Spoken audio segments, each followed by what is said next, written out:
Hi, I'm Mia, and for the group presentation assignment for Introduction to Management, myself, Tristan, Anya, and Harvey will be presenting on the news of the world phone hacking scandal.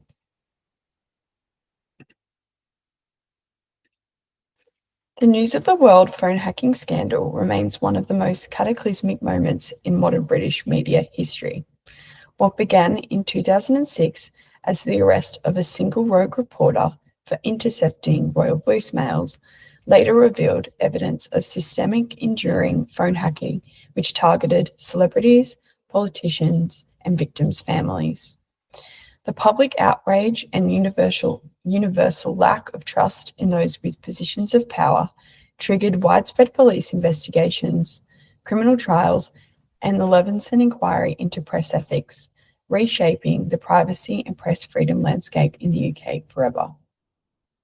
The case demonstrates utilitarian justice and rights views and their application in analysing ethical problems through the case study.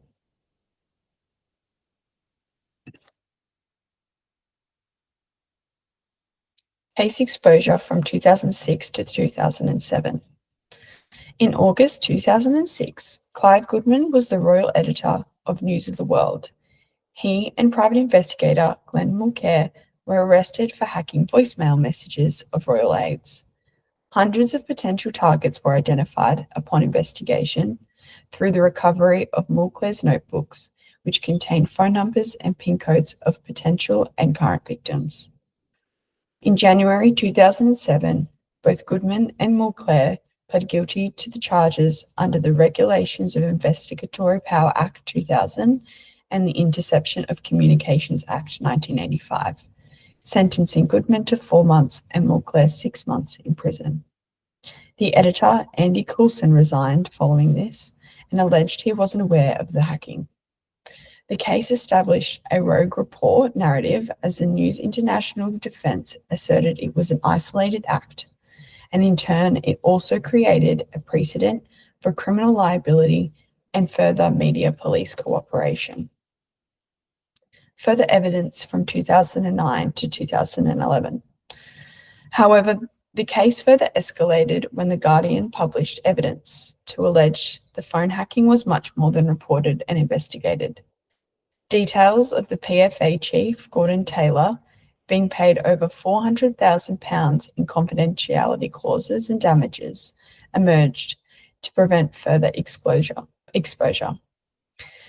This created doubt and suspicion that News International had used settlements to suppress evidence. In New York Times interviews conducted in 2011 with former News of the World journalists revealed that hacking was an open secret in the newsroom and the editor Andy Coulson was implicit in it. However, it was not until 2011 that the full scope of the hacking came to light.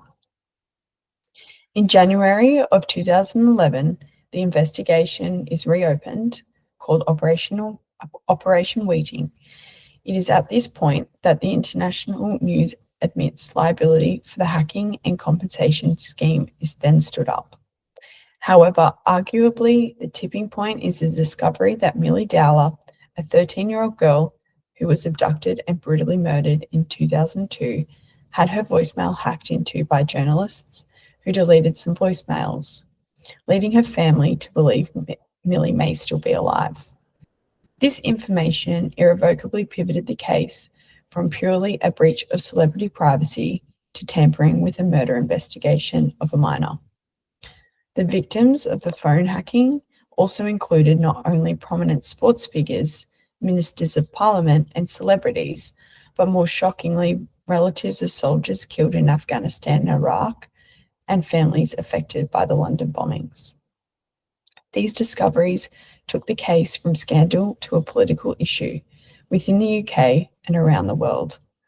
Forced to address these crimes, police stood up additional operations to combat this, including Operation Toledo, which focused on the computer hacking, and Operation Eldon to investigate bribery of officials. Consequently, the Prime Minister at the time launched the Leveson inquiry, a judicial public inquiry into the ethics, practices, associated with press culture within the UK. Additionally, the Parliamentary Culture, Media and Sports Committee summoned James and Rupert Murdoch to testify, ultimately leading to James Murdoch announcing the closure of News of the World on the 7th of July 2011 after 168 years in print. I will now pass on to Anya to discuss the theoretical underpinnings of the case. So, the News of the World case can be analysed under three key theoretical underpinnings to create an ethical understanding of the actions of the News of the World newspaper. So, the first one, utilitarianism, a theory that was developed by Jeremy Bentham and John Stuart Mill, states that the morally right action is the one that produces the greatest good for the greatest number. Utilitarianism is outcome focused. The morality of the action is judged not by how it is carried out, but by whether it maximizes happiness or utility. Utilitarian thinking is often applied in public policy, healthcare, and business, especially when leaders must weigh in competing interests. However, a key criticism is that it can justify morally questionable actions if they lead to a perceived greater good. In the context of News of the World, this created a dangerous ethical loophole, as utilitarian reasoning was used to justify illegal and unethical practices, and the journalists and editors believed that exposing celebrity scandals or political wrongdoings served the public interest. These stories increased circulation, shaped public opinion, and sometimes held powerful people accountable. But the methods used, including hacking private voicemails, were not only unethical, they were illegal. Victims included the murdered schoolgirl Millie Dowler, whose voicemails were accessed without consent, which misled her family into believing she was still alive. Others included Sarah Payne, the mother of a murdered 8-year-old girl, and the parents of Jessica Chapman and Holly Wells, all who were targeted while grieving and exploited for headlines and profit. The utilitarian argument highlights the emotional harm inflicted, and the violation of basic human dignity clearly outweighed any public benefit. This case study also reveals that hacking was made easier by weak technological safeguards. While this also demonstrates a violation of personal right to privacy because customers rarely changed voicemail pins and private investigators and journalists could access accounts with minimal effort, allowing the News of the World to implement a utilitarian perspective to gain information, again for profit and headlines. Instead, the News of the World leaders should have enforced strict ethical standards and compliance measures, but instead they prioritize exclusive stories and profits over individual rights and morals. This wasn't limited to individual reporters, and in 2007 the convictions of Clive Goodman and Glenn McClure for hacking the phones of the royal aides should have prompted systemic reform. Instead, the culture of phone hacking continued, and the Metropolitan Police were heavily criticized for failing to act despite credible warnings. In 2009, when The Guardian reported that thousands of phones may have been hacked, the police chose not to reopen the investigation. This decision was later regretted by the Metropolitan Police Assistant Commissioner John Yates. Evidence was discovered that police officers accepted payments from the News of the World journalists in exchange for confidential information. And then these actions were allegedly approved by senior figures such as Andy Coulson, and this further blurred the lines between press and law enforcement. Here again, utilitarianism was twisted for personal gain and undermining public trust. This scandal led to Paul Stephan resigning, the Metropolitan Police Commissioner stepping down after hiring the former News of the World executive Neil Wallace as an advisor. A move that was seen as a serious conflict of interest, as these events showed dangerous closeness between the police and the media, which revealed how ethical checks and balances had failed.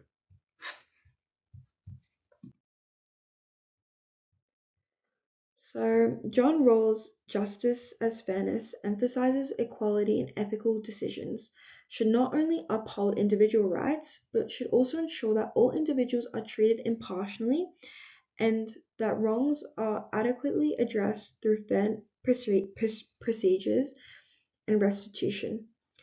In the News of the World scandal, there was a blatant disregard for the victim's right to privacy and dignity. As I mentioned earlier, lots of individuals, including murder victims, their families, celebrities, and politicians, all had their personal voicemails illegally accessed. And under the justice as fairness theory, these individuals should have been entitled to both legal protection and equitable treatment, neither of which they received in a timely or sufficient manner. All the institutions meant to uphold justice did not follow through whatsoever, as the Metropolitan Police had access to evidence as early as 2006 but failed to act decisively, again allegedly due to the close ties with the News of the World journalists and executives. This also enabled the continuation of unethical practices from a justice-based perspective. This lack of accountability represents a systemic failure where procedures that should ensure fairness and uphold the law were either bypassed or manipulated to protect the News of the World. And the consequences and compensation were unjust. While some high-profile victims eventually received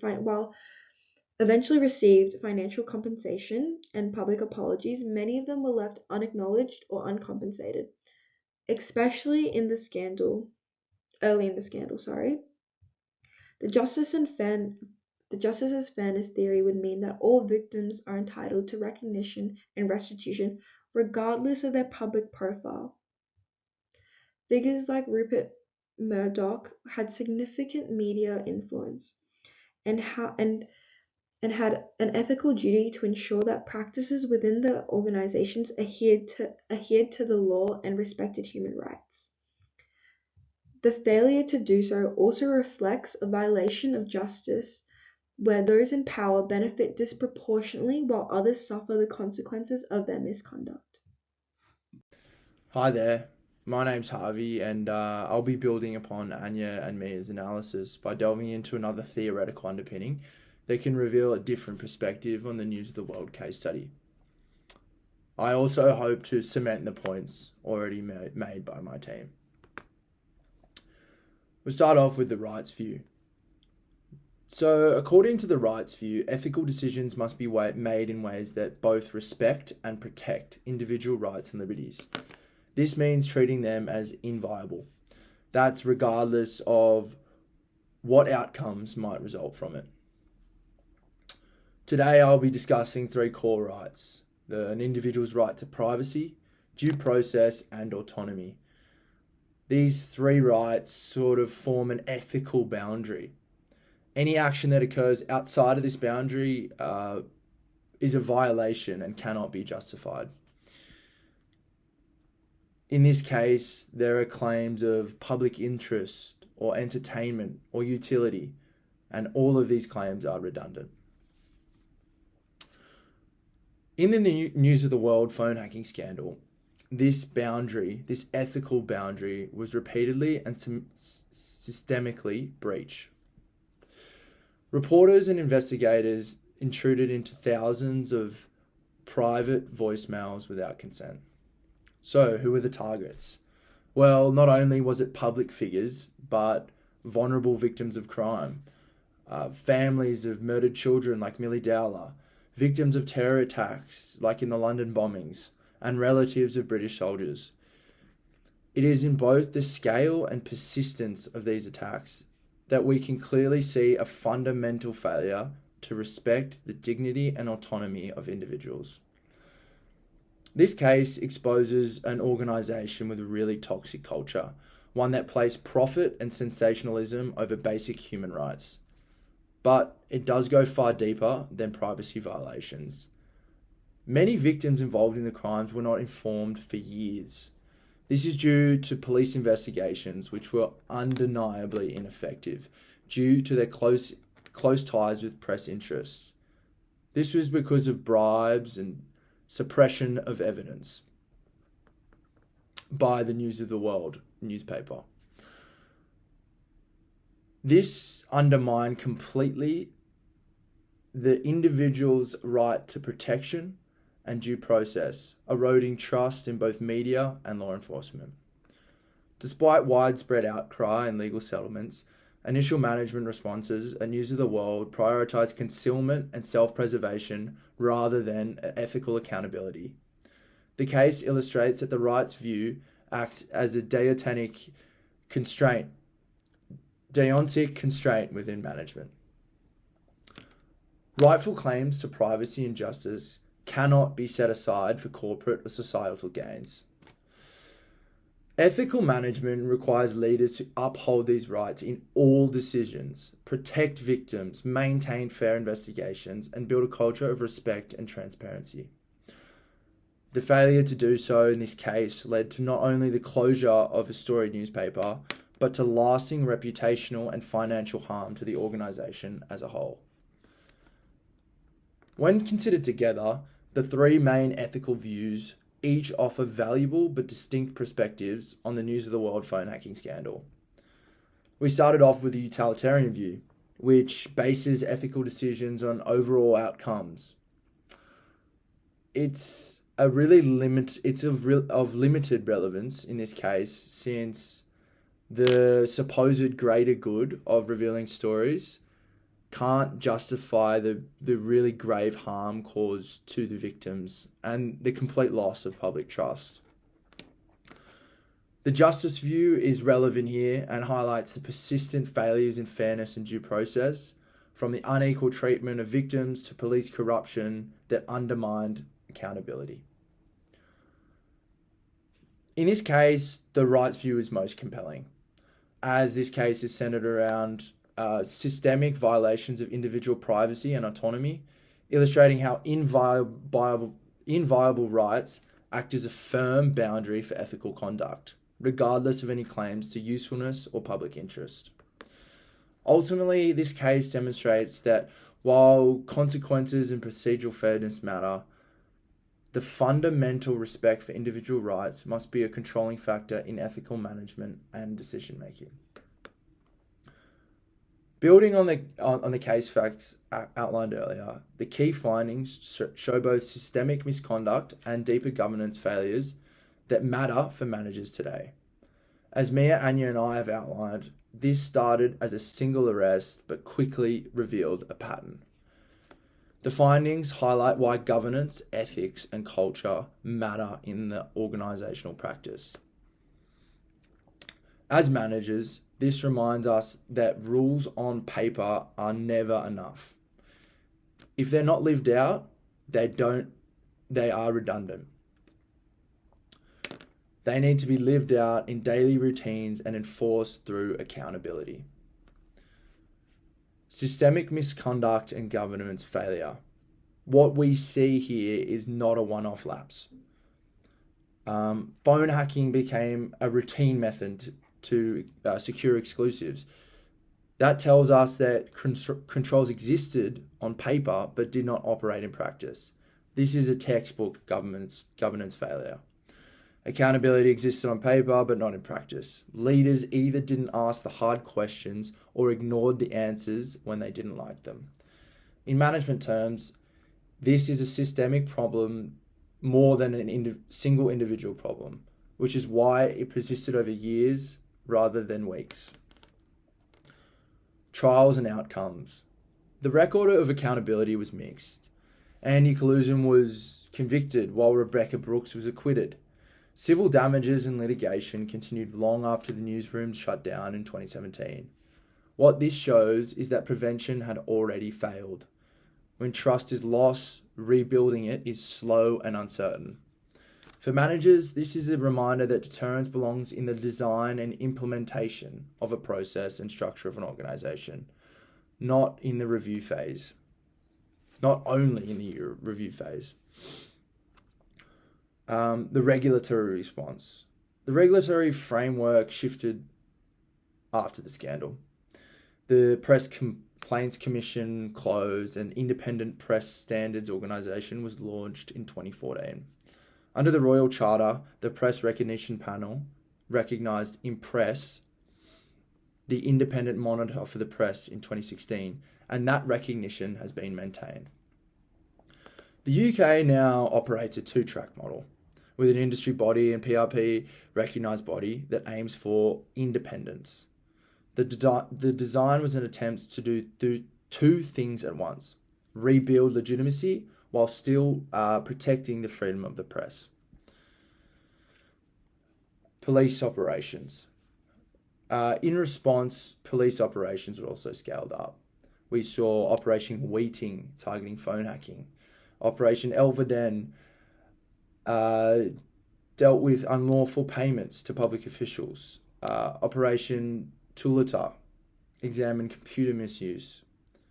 However, after the Court of Appeal gave guidance in 2015, the Crown Prosecution Service stepped back from many journalist cases.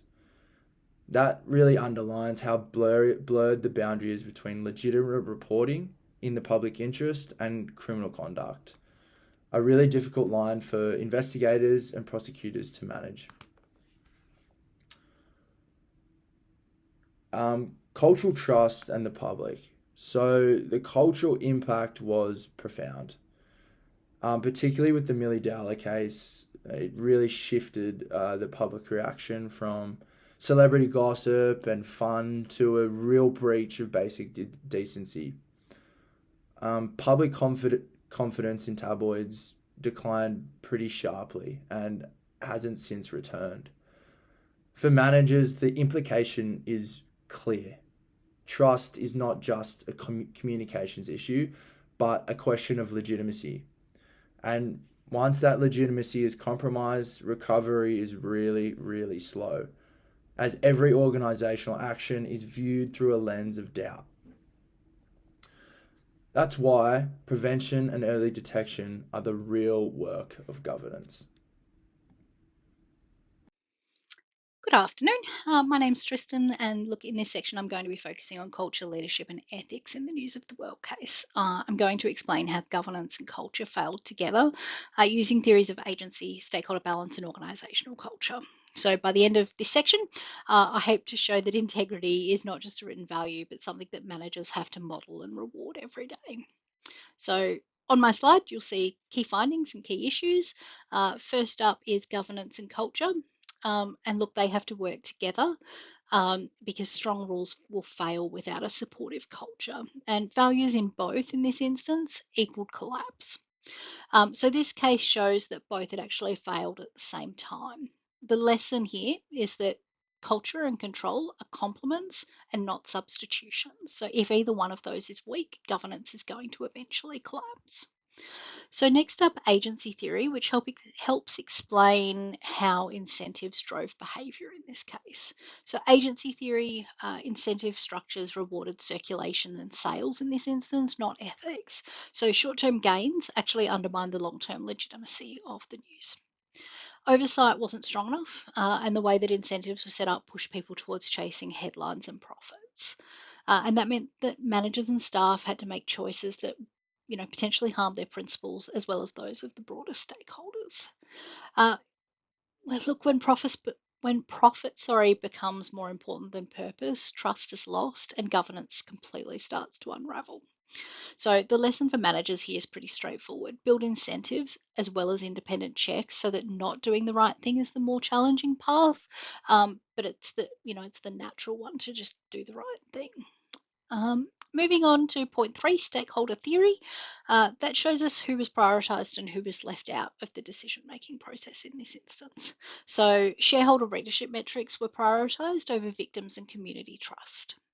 It shows imbalance that has completely eroded sustainability. In this instance, Newsroom and the Corporate Centre prioritised shareholder and readership metrics over victims, employees, and the wider community. And look, they weren't ever given fair weight in the decision-making process. If managers really want sustainable practice, they need to balance the interests of all stakeholders and not just shareholders, as outlined in the shareholder theory. So next up is Shine's culture model, and that explains how leadership shapes behaviour. So the SHINE model helps explain how that kind of culture is able to take hold from the top down, as leaders praised results but completely ignored how those results were achieved, meaning that, look, shortcuts and unethical practices were normalized. So if leaders only praise the end result and don't actually ask questions about how a result is achieved, then cutting corners can begin to feel like the new normal. And once that becomes routine, trust gets chipped away and that system of governance is going to break. The police code of conduct, look, it spoke about integrity and the news values talked about responsibility, but in practice, both organisations fell short of their values. And this gap between values on paper and behaviour in practice is where the governance completely broke down. So in the end, culture is shaped by what leaders are able to model and reward and what they allow every day.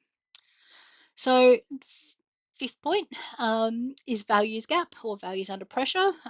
The stated ethics, as I mentioned, of News Corp and police. Wow, apologies. Look, they espouse fairness, but daily behaviour completely contradicted them, and governance essentially failed between the words on paper and what was being lived. So the News of the World scandal was not only a legal failure in this instance, but a cultural one.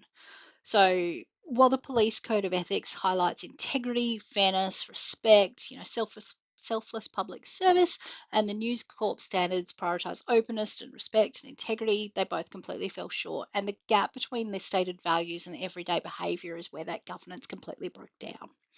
When incentives and informal norms completely override formal commitments, culture drives outcomes regardless of what's going to be written in policy. And finally, ethics under pressure. So ethical decision making in a commercial and competition and political pressures. It exposed fragile ethical safeguards. Without resilience, the values crumbled when they were most needed. Against moral rights and justice perspectives, the privacy and fair treatment were not respected at all. Even the utilitarian claims actually fell away when the scale of the harm to the victims is actually weighed against any of the claimed public benefit. So ethical awareness, judgment, motivation, and actions, they didn't hold up under the commercial pressure, which is why external accountability was required to reset the system. So the key lesson, as noted over the side, for managers is that managers must align with incentives, oversight, and culture so that doing the right thing is not just the right path, but it's the easy path, not the hardest. And I'm going to just giving it a second for the slide to catch up. 3 tensions make leadership more complex in cases like this. So the first is actually balancing press freedom with social responsibility. So genuine reporting in the public interest has to be protected, but unlawful intrusion, it can't be excused under the same banner. The second is maintaining integrity in policing when both politics and the media are watching really closely. So this makes independence in oversight and strong conflict management processes really crucial. And thirdly, crises worsen when organisations go on the defensive or drag their feet with action. Early transparency and swift action are crucial. So early transparency, timely remediations, protection for whistleblowers, they all help reduce harm and create conditions where trust can be built or rebuilt. Without those protections, staff stay silent, and silence is what allows cultural failures to just become systemic. So this meant that the News of the World scandal was not only a legal issue, but a cultural and ethical issue of nature. The Metropolitan Police emphasises integrity and public service, and News Corp promoted responsibility and fairness in their values, and both fell short. That's the gap between espoused value and enacted values, and that's the point where governance fails because systems and incentives pull against the stated principles instead of lifting them up and supporting them. So what managers should do? As future managers, our tasks, look, it's really practical. Live organisational values every day, including when it's actually inconvenient. Reward not just what gets done, but how it gets done, and align our incentives with controls and oversight with values so that agency problems are designed out and not managed after the fact. Look, that way it balances stakeholder interests, but not only shareholder instances or interests. When credible allegations actually arise, the organisations, they need to act quickly. So that means investigating thoroughly, being really transparent about findings, and fixing problems before they can escalate. So protecting whistleblowers is a massive part of this process because it allows issues to come up early rather than allowing things to fester and turn systemic. And look, that's not just a legal safeguard, but it's a cultural one for an organisation, and it signals that integrity is valued way more than unquestioning loyalty. From a management perspective, this scandal actually demonstrates the critical importance of including ethics into an organisational culture. So, ethical leadership is not just about responding to the crisis, but it's about making sure that unethical practices they can't become normalised. So the Levinson inquiry, which was launched after the scandal, acknowledges that the British press lacked effective self-regulation and that stronger frameworks were actually needed to balance the freedom of the press alongside their ethical responsibility. So true ethical decision making requires not just assessing outcomes, but respecting the processes, the individuals, and the values. So trust isn't built with slogans, it's built on what happens every day. And integrity has to show up in the decisions that are made and not just the statements on a website. If managers deal with issues early, investigate properly, and protect whistleblowers, problems don't actually need to fester and turn into scandals. And when culture and governance work with purpose, legitimacy is going to hold. So that's the standard for managers now, and it's the ones that I personally expect of myself, and I think we can all expect of ourselves.